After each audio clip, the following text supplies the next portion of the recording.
guys, welcome back to my channel. It is your girl Scarlett here today, and if you are new, hit the subscribe button down below so you do not miss a future upload.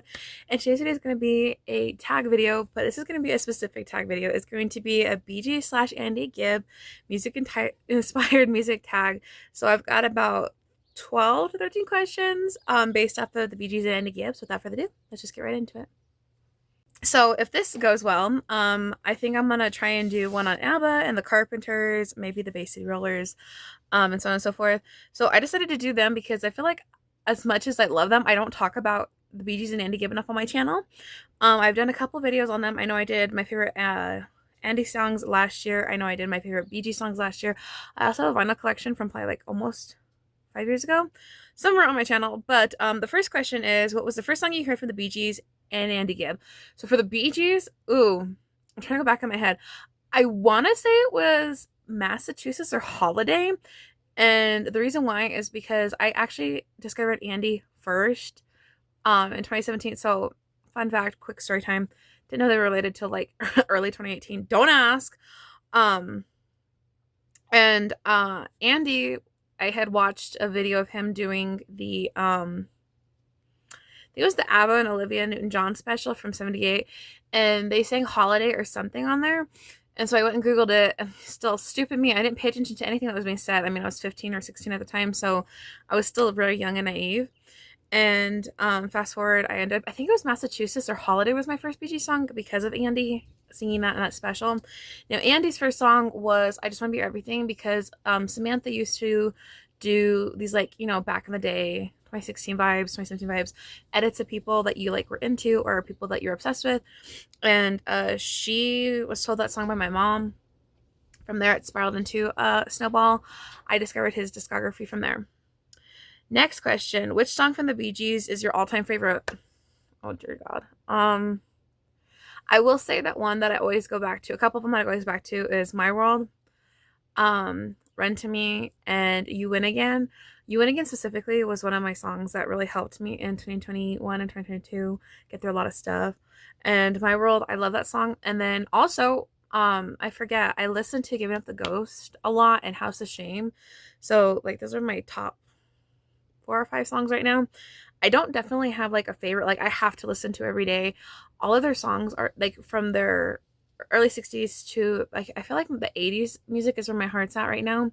So I should say I have different songs from different decades that I love of them. Number 3, which song by Andy GIBB do you think is the most underrated? I don't want to speak too fast on this one. I think a lot of his first album, there's some songs that I think are very underrated or not listened to as much. Dance Till Light of the Morning is one of my favorites. Let It Be Me. Another one that I think I wish he could have lived and survived, because Man on Fire would have definitely been like a top, like at least 10 or 20 radio hit for him in his comeback era when it should have happened. Just saying. Number 4, which Bee Gees era do you love the most? As in decades or like their music, because their music in general, every decade was something different, and I love every single decade. I don't necessarily like the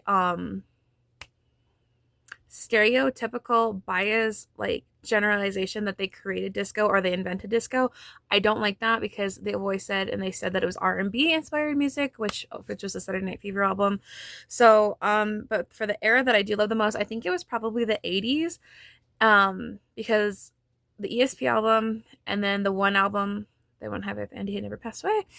Those are really 2 good albums. Of course, if you go back to the early 80s, their Living Eyes album, that was really good. Mo did some really good vocals on that album. So I guess I'd say the 80s. Number 5, which Bee Gees song instantly makes you want to dance? You should be dancing. No, I really don't know, because I really don't dance to their music. This would be I'm going to end up saying like Samantha at the end to do this tag, so see how her answers are different than mine, because she's more of a Bee Gees stan than I am. Number 6, which Andy GIBB song makes you most emotional? Arrow Through the Heart. It was a demo that he did right before he passed away, or like a year and a half, and the lyrics in there is like, I'm too young to die, and it's like, was he foreshadowing that he was going to die young? I don't know. That one, and then Words and Music, for some reason I feel like that one makes me very emotional. He wrote that one when he was super young, and like he redid it for his debut album, which is crazy. Okay, this one. Ooh, if you could only see one of them, the Bee Gees or Andy Gibb, live in concert in the 70s, which would you choose? I'm gonna find a little sneaker on this. How about seeing them on the Springtime Flown Tour? Because Andy appeared at a couple of the shows in '79 when the brothers went on tour for the Springtime Flown Tour. So how about that as a as a cut around? Because I would love to see them individually, like the Bee Gees as one and Andy as another, but like together, that was the most powerful time together. Which brother's voice stands out to you the most of the brothers? Barry, Andy, Robin, or Mo? Um, I will say, and Samantha's gonna be like, "Oh, look at you." I think Robin had the most unique voice out of all four of the brothers because he does like either really high falsetto when they were going into like I call it the R&B era or the disco era, starting like 74, 75 when they did that. But also he was able to do like a lot of the slower tempoed songs, especially with the 60s and then of course the 80s and then the 90s. Runner up would definitely probably be Mo and Andy tied for second. Barry comes in at third kind of for me. Nothing wrong with Barry's voice. He does very well. I love the early stuff from when he was in his the 60s era. I really love his voice on To Love Somebody Words, the classics. But Mo and Andy had a versatile voice where I definitely think if those two had the right mindset, they would have had country careers probably in the late 70s, early 80s, or sometime in the 80s, because country had made that really like huge resurgence. And I feel like they could have done so much with their voices.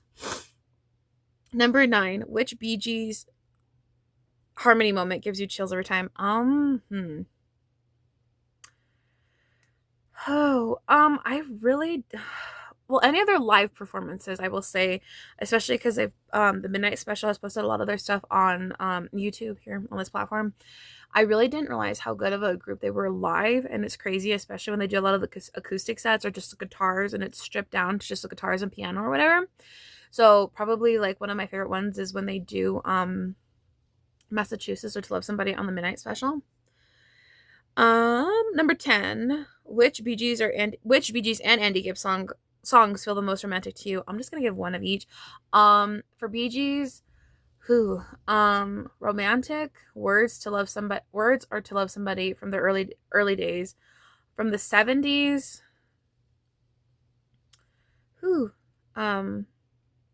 More Than a Woman. I feel like that one's very like a romantic song. I feel like that lyric you could take it as either like a partnership or even like teenage love. For Andy, his most romantic song would probably be Man on Fire, for sure. An Everlasting Love, like in the title literally says love. I feel like that one he's always remembered for. And it's very romantic, pop songish, so I really like that one. If you I did not pre-read this question before filming. If you could do a duet with Andy Gibb on one of his songs, which one would you choose? Oh my gosh, I don't think I would be able to do that because I can't carry a tune. But which one would I choose?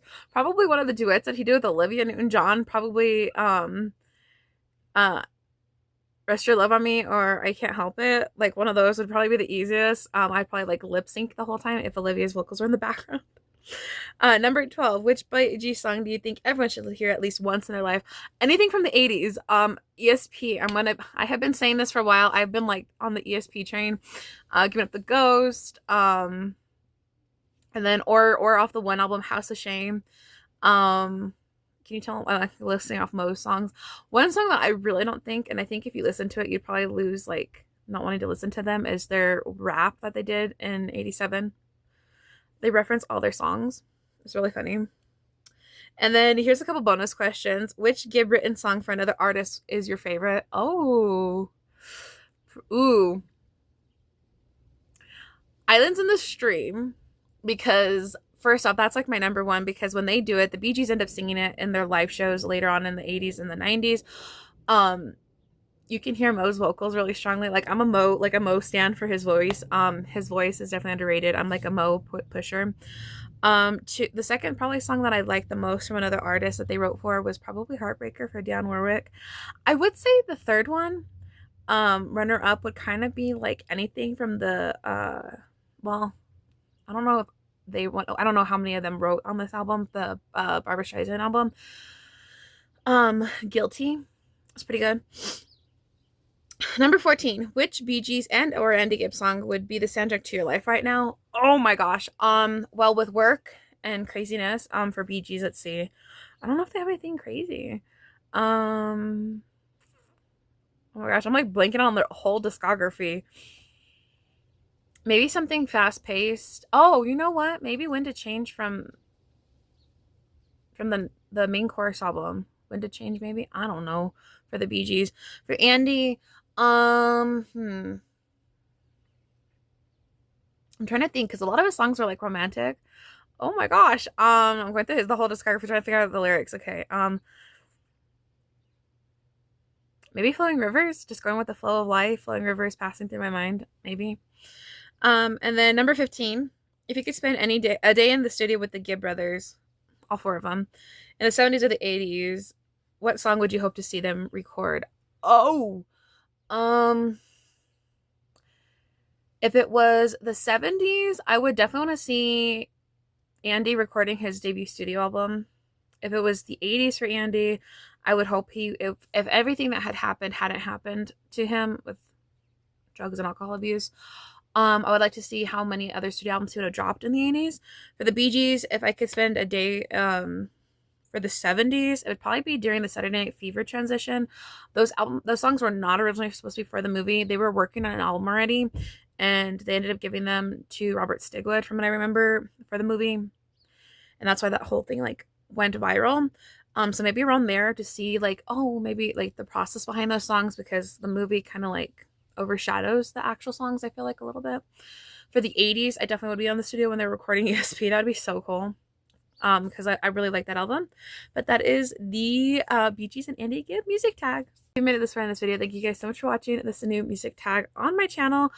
I think I'm gonna make this like a mini new series this year on my channel, because it is so interesting to see like the questions and like thinking out loud in the process. Like I literally got stuck on a couple of them. One of them I had it read before and I literally bursted into laughter, which is so funny. But I will catch you guys in one of my next videos, which will either be an album short or somewhere on the internet soon. Love you, bye!